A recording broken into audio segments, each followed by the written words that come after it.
В общем, я спилила зубы и поставила виниры. Мне спилили зубы! Не слушайте тех, кто говорит вам, что это все цветочки. Кофе и чай пить никогда больше нельзя. Но есть лайфхак. Это вообще...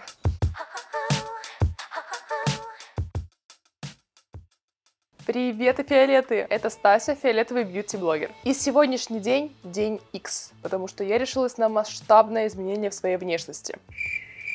Нет, не такое. В общем, я спилила зубы и поставила виниры. Но все по порядку. Как ни странно, все началось с обычного хейта. На одном из моих роликов появилась пара комментариев в стиле «почисти зубы». Ну, я в шутку в ответ сняла такой тренд. Тогда еще вирусился трек Эминема, поэтому это прям в тему было. И мой YouTube превратился в это. Поначалу я реагировала, как всегда, спокойно и иронично, все в шутку, но потом стало уже не очень смешно. Потому что, несмотря на то, что это хейт, доля правды в нем есть. Желтоватый цвет зубов — это норма. Но у меня немного другая проблема. У меня эмаль зубная сама по себе тонкая, и в нее очень быстро въедается пигмент.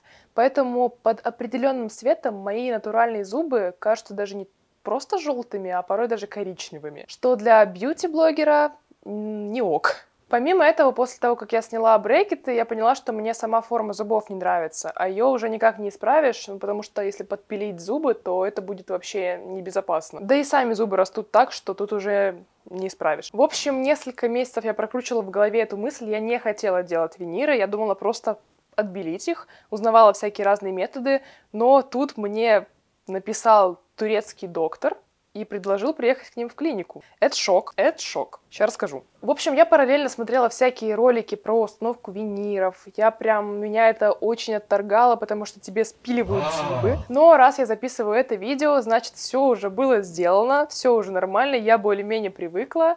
И сейчас обо всем расскажу по порядку. Подписывайся, ставь лайк, мне будет приятно, а тебе, надеюсь, будет интересно.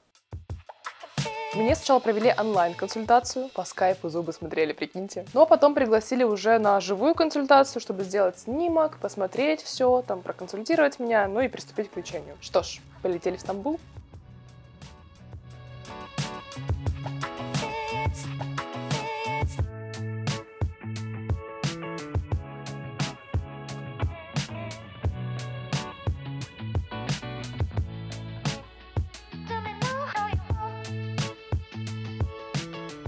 Первый день в Стамбуле, мы заселились в отель. Отель, кстати, это то же самое место, где и находится клиника. Первый день был день отдыха. Отель, конечно, вообще очень крутой. Это даже не то, чтобы отель, просто номер в отеле, а это прям апартаменты. То есть ты там можешь жить, сам готовить, сам что-то делать. Стиралка, есть посудомойка, тостер, плита, духовка, рабочее место, телек, большая спальня, клевый душ. Ну, короче, мы заселились и поехали гулять.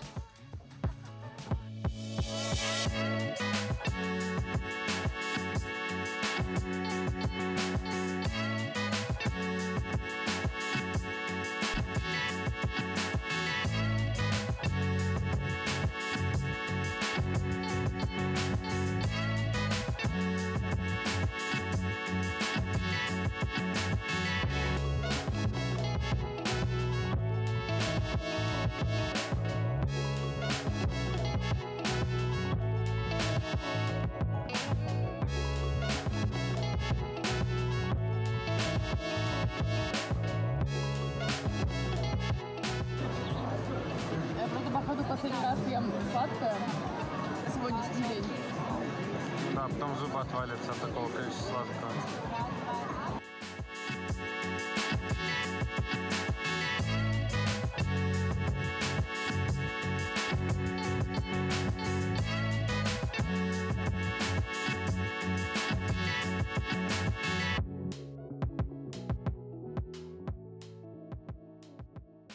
Доброе утречко! Сегодня у меня первая встреча с врачом. Он должен будет посмотреть у меня, в принципе, состояние, сделать снимок, и уже мы поговорим про лечение, что там конкретно будут делать.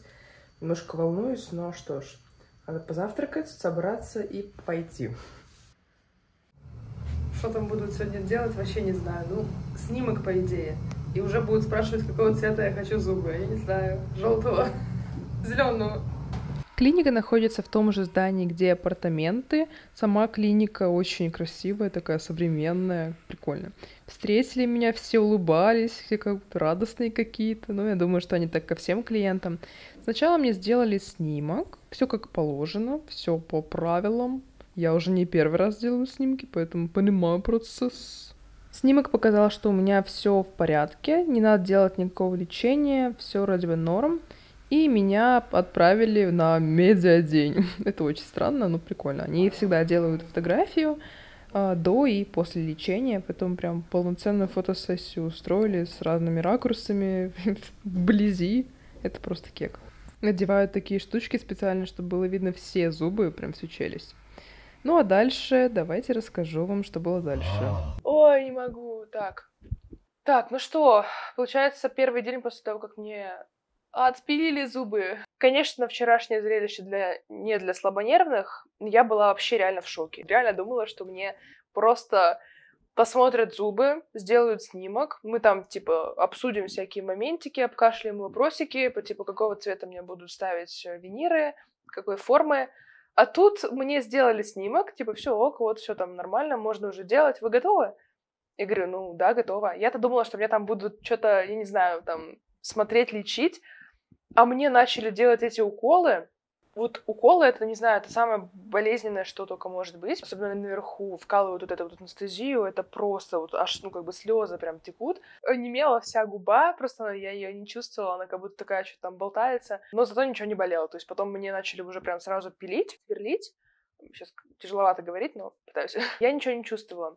Причем я как бы это пролетело просто как по щелчку. По щелчку 4 часа вот так вот жух, я их не заметила. Обычно, знаете, когда нудно, болезненно, это время тянется бесконечность как будто бы. Но тут все очень быстро, просто мгновенно. Я там какие-то мысли в голове крутила, что-то там думала, молитвы читала, потому что это было стрессово. И я смотрю в зеркало, а у меня зубы спилены. Ой, не могу. Такие дела. Ну, получается, мне спилили сначала верх полностью, такие были прям пеньки, ничего не чувствовалось. И потом начали пилить низ. Я тут немножко была в шоке, потому что мне начали его пилить без укола. И я почувствовала, знаете, вот это вот... Это как бы не больно, но это чувствительность такая высокая на зубах, как сводит немножко зубы, вот такой неприятный момент. Я это почувствовала, я вот так вот дернулась, типа... И врач, который мне делал, такой, I'm sorry. Я такая думаю, что? Вы забыли мне сделать анестезию внизу и начали пилить? Если бы я сейчас не дернулась, вы бы мне уже там начали пилить вообще все. Это был такой момент, конечно, странноватый, но в итоге все сделали нормально, тоже вкололи эти уколы, тоже было очень больно. Низ намного быстрее, то есть если вверх там прям что-то долго как-то все там это обшкваркивали, обтачивали, я все уже русские слова забыла, то низ вообще, мне кажется, за час управились очень быстро. И самый прикол, что меня удивило во всей этой процедуре, знаете, как делают слепок зубов? Вот кому делали, пишите в комментарии, как вы это пережили. Короче, кто не знает, слепок — это берут такую железную как бы насадку в виде челюсти одной, верхней или нижней. На нее наливают жидкий силикон, вставляют в челюсть, например, наверх, и начинают так вот сильно-сильно давить, чтобы отпечаталось все. Давят и держат так, я не знаю, минутки 3, наверное, вот прям вот так вот твою челюсть берут, ее вот так вот прижимают. И такого мне делали раз, наверное, 4. Ну и под конец я вообще удивилась, как это быстро все происходит. Вы сейчас видите, что у меня зубы есть, они не спилены. Как бы они нормальные, я могу немножечко кушать, могу говорить, в принципе, более-менее уже нормально. И прикол в том, что мне прям вот в тот же день, вот прям сразу же сделали вот эти вот накладные временные зубы. Я ведь видела, как вот у некоторых ребят, кто делал даже в России, в Москве, у них такие накладки, как будто с Алика заказали накладную челюсть. Ну, то есть там прям видно, что это съемная штука такая огромная, ярко-белая. А я удивилась, что мне сделали прям очень натуральные. Прям сразу сделали. То есть пока мне там все отпиливали, они уже в другом помещении, видимо, делали эту форму. Вот это вот прям лайк. Вчера, конечно, мне отходила очень долго и очень странно вот эта вся анестезия. Я вот так вот кушала. И кушать я могла только какие-то пюрешки, йогурты и пить прохладные напитки, потому что мне сказали, что Стася, вам нельзя ничего жевать, того, что может как-то сломать эту накладную челюсть.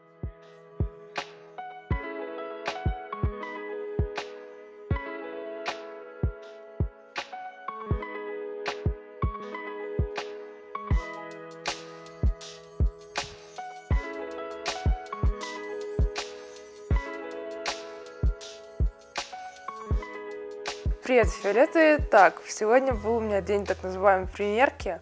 Мне сейчас вообще сложно говорить, потому что анестезия была опять во все челюсти. Опять по 10 тысяч уколов в каждую сторону. Самая болевая часть. Но сегодня было прикольно. Мне сегодня надевали такие накладные зубы тестовые. Процесс был не самых приятных, особенно в начале, потому что сначала мне снимали вот эти вот временные зубы, временные накладки. И это просто жесть какая-то. Их прям отколупливали как будто. Вот тут есть кто-нибудь, кто ставил брекеты. Вот вы это знаете, вы это вот проходили стопудов, когда вы снимаете брекеты, там их вот так вот... Вот то же самое было сегодня, только как будто даже еще сильнее, потому что когда мне снимали брекеты, казалось, что это как-то понежнее, что ли. Хотя я просто уже забыла, наверное. Отколупали эти зубы, опять я увидела свои вот эти вот спиленные пеньки. И уже на них надевали вот так вот по одному вот эти вот виниры. Но эти виниры еще не настоящие. Вообще другого цвета, другой формы. Поэтому это выглядело прям странно. Такие прям какие-то белые, матовые, неестественные зубы. Надеюсь, что мне не такие сделают все-таки. Это нужно было для того, чтобы понять, подходит ли мне фрикус, правильный ли фрикус, могу ли я вообще в целом закрывать рот. Ну, вроде как все норм, но, знаете, честно вам скажу, вот когда у тебя весь рот онемел, губа вот такая, потому что я вообще не чувствую ее, как я могу понять, нормально у меня фрикус или нет? Вот, если честно, это очень странно. Но, видимо, врач сам увидела, что все ок, и такая, yes, perfect. Вообще, я так до сих пор немножко в шоке, что я делаю зубы и делаю их в Турции. У меня 2 девушки работают, они шик-шик-шик-шик-шик, все так по-быстрому вообще. Я не привыкла, потому что, когда я делаю обычно в России зубы, там так все аккуратненько, как-то вот все очень нежненько. Ну, конечно, разное бывает. Я за свою жизнь зубы очень много лечила, и однажды в России мне делали зубы так, что я просто потом начала вот реально бояться ходить в стоматологию, потому что там была такая прям, женщина, которая вот так вот у меня, вот так вот, просто на. Короче, вот такое прям было, это было еще и в школе, но вот теперь вы знаете и эту историю. Вот, а сейчас я пока иду дальше работать, у меня всякие созвоны, я должна буду на созвонах вот так вот как-то говорить. Здравствуйте, да, вот я вот такой вот, я бизнес-вумен, менеджер и так далее.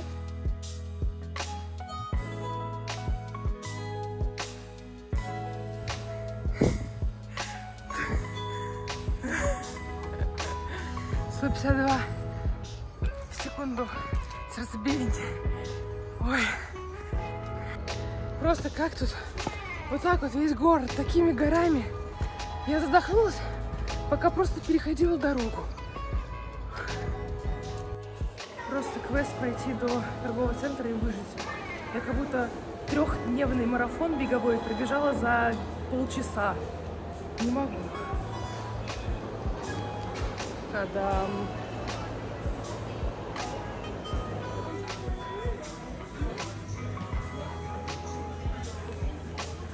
Мохнатая шуба от Nike. Как вам такое, девочки? Фиолетовая?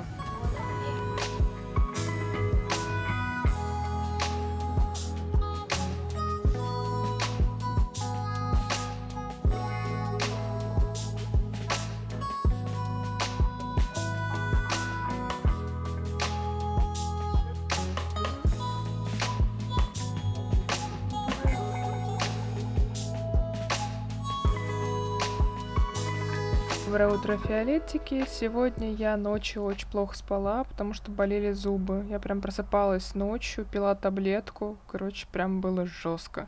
Но путей назад нет. Сегодня уже будут устанавливать виниры, поэтому я боюсь. Нет, я что-то реально, у меня прям какой-то мандраж. Я еще начиталась всяких там статей, где может что-то пойти не так, например, могут какие-то... Короче, даже не буду говорить, это вообще... И еще сегодня так болели зубы ночью. И сегодня будет почти 7 часов вот эта вся штука происходить. Ох, если бы я знала, что день установки виниров — это не последний день, а самый сложный этап. Это не то, что все остальное уже сделано, сейчас не страшно. Если бы я знала, я, может, вообще бы не решила сделать виниры, вот серьезно. Не слушайте тех, кто говорит вам, что это все цветочки. Вот реально, этап установки — это самый сложный этап, самый болезненный этап. Почему? Да, просто потому что все предыдущие дни мне делали анестезию, и я вообще ничего не чувствовала. И все предыдущие дни я носила временные зубы, которые покрывали мою спиленную эмаль, и ощущений болезненных тоже не было почти. Сегодня же мне откололи временную накладку, и целый день я ходила просто с этими спиленными пеньками, и это очень больно. Сейчас попробую объяснить. Вот представьте, что вы выпили горячий чай, а потом резко взяли лед в рот. Вот сводит зубы. Или, ладно, представьте, что кто-то проводит ногтем или чем-то таким острым по доске или по стеклу. Ну вот, примерно такое же ощущение, только в 10 раз больше. Когда эмаль спилена, чувствительность зубов, она в разы выше. Ты чувствуешь все, даже воздух, которым просто дышишь. Вообще все чувствуешь. И вот так мне нужно было ходить весь день. Сначала была тоже примерка, только уже вот реальных виниров, которые сделали. Я должна была проверить прикус, форму, что все ок, закрываются зубы, нравится ли мне форма. Там были небольшие такие изменения, которые мне не очень понравились. Тоже странно, потому что я попросила изначально, я показала прям форму зубов, которую я хочу, такие закругленные, с острыми, при этом клыками. А они мне сделали просто ровно спиленные все. То есть по факту даже заостренных клыков не было, хотя мы это обсуждали. Ну, они себя отметили и пошли в лабораторию, там что-то подпиливать, подкручивать, и в это время меня отпустили пока вот в комнату, в номер. Меня отпустили на час или на 2, потому что будут переделывать виниры немножечко. И я сейчас со спиленными зубами, поэтому я в маске. Если честно, очень больно, потому что воздух попадает, и вообще это прям вот так вот. Опять иду в клинику, мне сейчас будут делать уколы вот сюда, будут делать ботокс, не для губового, не для губ, а чтобы расслабить челюсти, чтобы они друг на друга сильно не давили и ничего не болело. Такая вот логика. Ботокс мне колол сам доктор, основатель клиники, и это совсем не болезненная процедура, вот честно, по сравнению с тем, что когда колят уколы в десна, это вообще цветочки. Просто по 3 укольчика он мне сделал в каждую челюсть, чтобы не было такого напряжения сильного. Ну и в целом у них в этот день какие-то были накладки по времени. Мне должны были все начать делать часа в 2-3 дня, а начали по факту около 4, потому что задерживали. Процедура установки сама, она вообще быстрая, то есть минут 30-40 максимум. Но если бы она была дольше, я не знаю, кто бы выдержал. Напомню, что чувствительность зубов over 1 миллион. А, еще один факт. Когда зубы увлажнены слюной, когда они, в принципе, увлажнены, это, еще нормально. Но для того, чтобы приклеить виниры, твои зубы должны быть идеально сухими. Ой, мне даже вспоминать сейчас уже неприятно. Сначала их протирали ваткой, чем-то таким. Потом на них дули стоматологической вот этой продувкой. Штука, из которой то вода, то воздух. Понимаете, да, про что я? Я вот так вот сидела, вжавшись просто в кресло. Это очень больно, очень неприятно. Напомню, что все вообще без анестезии. И потом по одному виниру наклеивали. Слава богу, что это было очень быстро, довольно быстро. Но очень долго их потом подправляли, что-то там отковыривали, отшлифовывали, убирали в прямом смысле слова лишний цемент. Еще меня предупредили, что очень важно сразу же проверить прикус, все ли сходится, все ли устраивает, нормально, иначе потом я уеду и все, уже ничего не исправишь. Вроде все нормально, но сложно оценить все сразу, потому что все болит. Мне бы хотелось, чтобы мне дали хотя бы пару часов, чтобы я походила там, привыкла, и вдруг что появится после, когда уже болевые ощущения вот эти все сойдут. Но нужно было прям моментально. Из-за того, что они сами задерживались, уже времени было меньше. И еще один момент, который я хочу отметить. Я носила брекеты. И после брекетов, кто носил, знаете, носят ретейнеры несколько лет, и носят капу, прозрачную капу, просто на ночь ее надевают, чтобы все там стабилизировалось. Я эту капу носила, и в самом начале, когда я еще даже была на онлайн-консультации, я попросила, чтобы мне эту капу еще раз сделали уже после процедуры, потому что, важно ее носить. Я про это несколько раз напоминала, но по факту, когда мне уже установили виниры, мне сказали, что нет, капа это не нужна, потому что мне сделали ботокс и, в принципе, поставили виниры. Я, конечно, посомневалась, попереспрашивала их еще раз, потому что, я помню, что это нужно. Но меня успокоили и сказали, что, в принципе, вообще уже времени нету, чтобы делать эту капу, там нужно тоже делать слепок, там что-то ждать. Такое что-то мне сказали, и начали успокаивать, что все ок. Но я потом уже спросила у своего ортодонта, написала ей, спросила, нужно ли эту капу носить после виниров. Она мне сказала, конечно, нужно. Это другая, это не связанная процедура.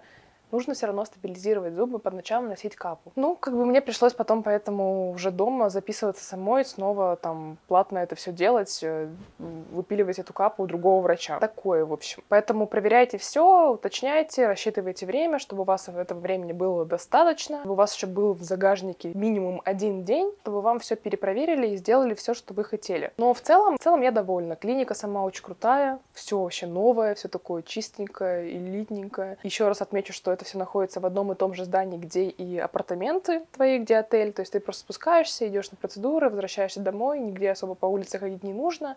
А в Стамбуле, вот, чтобы ходить, это вот так вот горами, как я показывала, а на такси постоянно пробки. Я общалась с доктором по-английски, но там есть переводчик, который говорит по-русски, по-казахски. Можно, если что, переводчика позвать. Ну, а теперь про мое мнение. Я изначально была очень недовольна результатом. Вот прям вообще я расстроилась, мне прям вообще не нравилось, я уже жалела обо всем, что сделала.